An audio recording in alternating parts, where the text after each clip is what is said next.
The diocese recognized that there was a need to have some assistance in pastoral work when it comes to going out to visit people.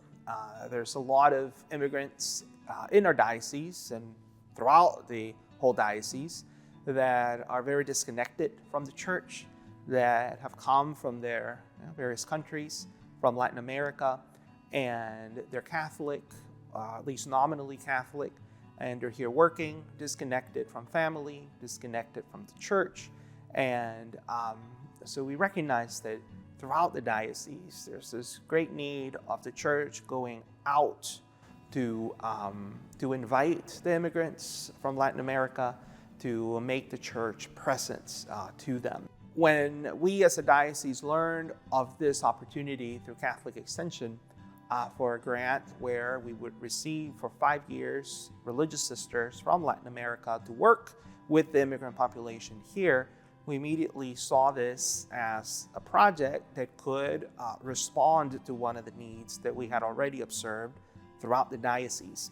So the question was, well, should we apply? And if we do, where could the sisters go? So certainly we applied. We presented a project to Catholic Extension, which they eventually accepted. And they said, yes, we're willing to work with the Diocese of Savannah to bring religious sisters for 5 years to work. And they liked our plan, where the sisters would mostly be going out to the places where the immigrants are, to listen to them, to work with them, to walk with them, to invite them to the church, to invite them back to the practice of the church, and also to provide formation, catechetical formation, but then also to provide some human formation that would help not only the parishioners, but that would help society as a whole. Hoy la iglesia no espera en las parroquias, hoy la iglesia sale, hay una iglesia que quiere escucharlos, hay un Dios que se hace presente y que quiere acompañarlos dentro de sus realidades. ¿Cómo llegamos? Bueno, primero tocamos la puerta, le preguntamos, nos presentamos que somos religiosas de la Iglesia Católica, que venimos en una misión con la Diócesis de Savannah. Después les preguntamos si ellos son católicos y si nos permiten darles el mensaje.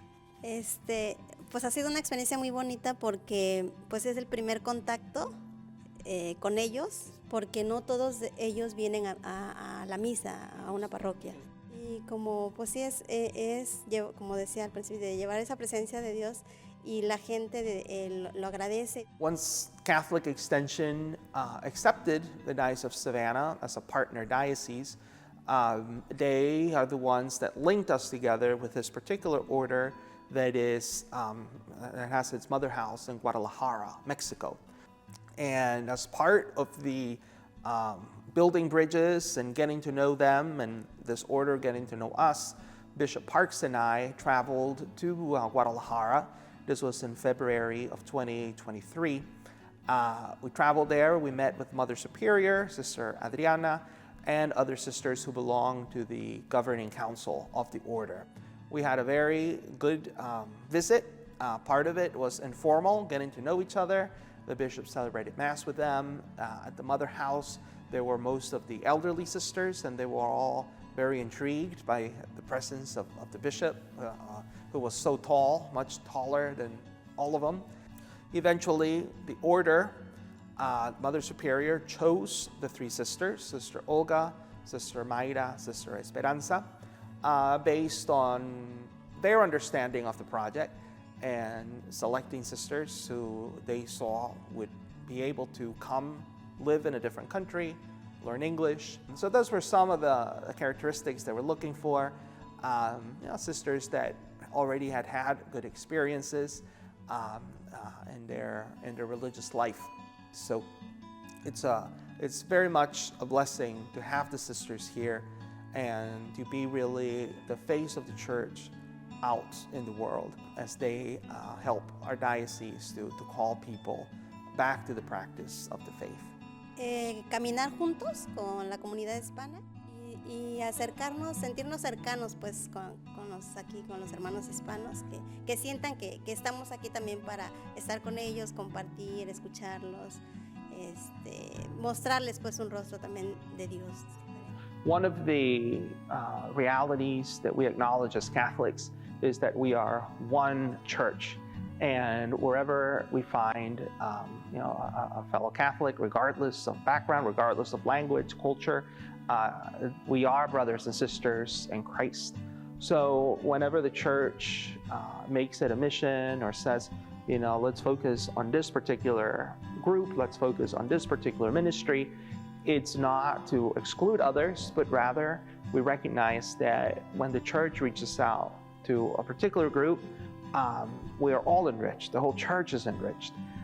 We're able to transform not only the lives of the people that we reach, but also it's a way to transform society, to transform families, and to bring about the proclamation of the good news to all people. Y que esto se vea reflejado pues en el diario vivir, en la convivencia, en el crecimiento de los valores. Entonces creo que la fe de uno es la fe, se puede decir la fe para la iglesia. Cada que enriquece precisamente una persona, cada que hacemos que más gente viva esa fe, también los valores humanos, cristianos, se van proyectando en la misma sociedad. Entonces, si aceptamos a Dios en nuestra vida, aceptamos a nuestros hermanos. Y entonces eso provoca una comunión. Y es lo que Dios quiere, ¿no? El reconocernos una misma familia, hijos de un mismo Padre.